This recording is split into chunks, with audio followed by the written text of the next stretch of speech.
How will the decisions you make in college affect your career? Here's a problem statement that I get from many of my space engineering students. I want to work on rockets in my job. I took relevant courses in my study program. However, I'm not able to get an internship, student job, or thesis topic in any place that builds rockets. I need to start my thesis soon. What should I do? You have this problem of specialization in most other fields. Just like doctors aren't all the same because they specialize, space engineers can specialize in many different skills and systems. In every field, there are niches that are harder to get into. In the space industry, it's much easier to get a job in a company that builds satellites compared to a company that builds rockets. Let's face it, there aren't that many rocket factories out there. So what's the game plan if you still want to build rockets? If you don't do the right thesis in college, does it mean you won't get a job in your desired field of specialization? I want to start by giving a new perspective to the problem. Assume we have a study duration of about 5 years. Whatever you do in college that is relevant to your desired field of specialization will increase your chances of landing your first job in it. You will stand out from the competition. But it's still not a guarantee for a job in a tight niche. Let's zoom out the timeline. On the left, you'll see your college education. Typically, master's graduates, in my experience, are between ages of 25 and 30.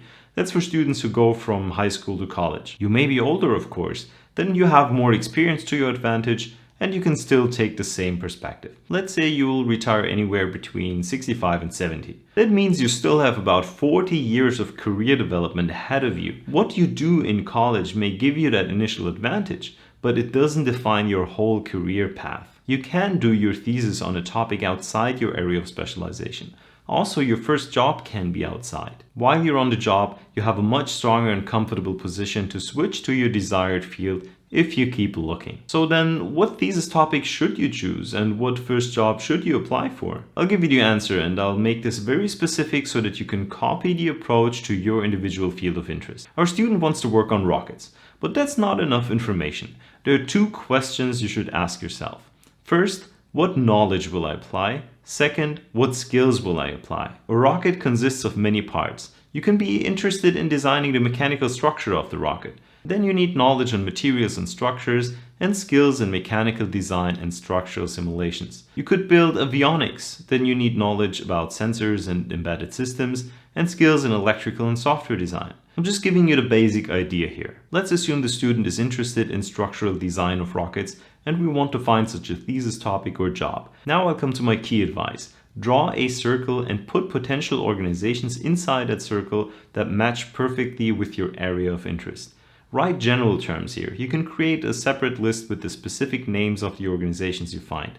In this inner circle, we have rocket companies, space agencies, universities with a division in rocketry, and independent research organizations that conduct research related to rockets. As you can imagine, it's going to be very difficult to find a topic that matches our interest in one of the few available places. In this context, I recommend that you watch my video about finding the right thesis topic with step-by-step instructions. Draw another circle.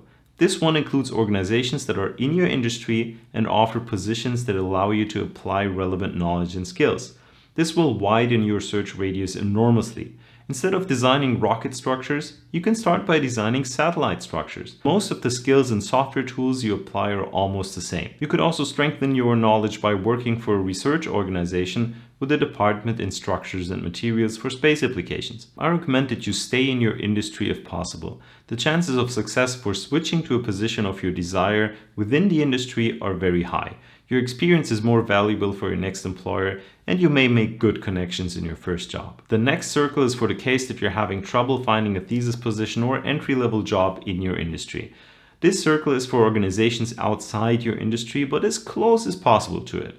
In our example, that would be aeronautics. Instead of designing structures for rockets or satellites, you can look for positions to design structures for airplanes, helicopters, and other vehicles. Again, the skills and software tools won't be that different. You're gaining valuable experience and you're strengthening your skills. You already have knowledge about rockets from your degree program. If you keep looking for positions in the space industry, you shouldn't have trouble with transitioning after a while.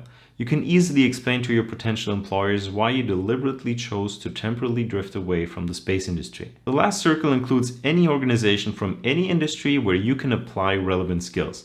That could be automotive, plant, construction, or any company that deals with mechanical structures in some way. It's a valid option that some of my students choose. For example, I see that very often with students who want to work on space rovers. They write their thesis on robots for terrestrial applications, but they apply core skills that are relevant for space rovers. Just make sure that you comply with the thesis definition rules of your university. Even if you write your thesis outside your industry, you may need to put your research in context of your industry. So talk to your potential supervisors about it in advance. A few additional comments about the Specialization Circle. Start applying for topics as early as possible. Starting 6 months in advance should do. Decide how long you want to stay in each circle to find a thesis topic or job. How long can you or want to stay enrolled? Ask yourself how flexible you are with respect to the location. I have many students who go abroad for their thesis. Is that an option for you? You may have more than just one area of specialization. Think about drawing a second or third specialization circle. For those who want a leading position in the future, it's often beneficial to have experience in different fields.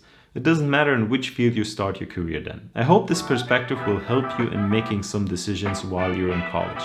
If you have a question or problem, write it in the comments section. I'm happy to address it in a video. See you soon.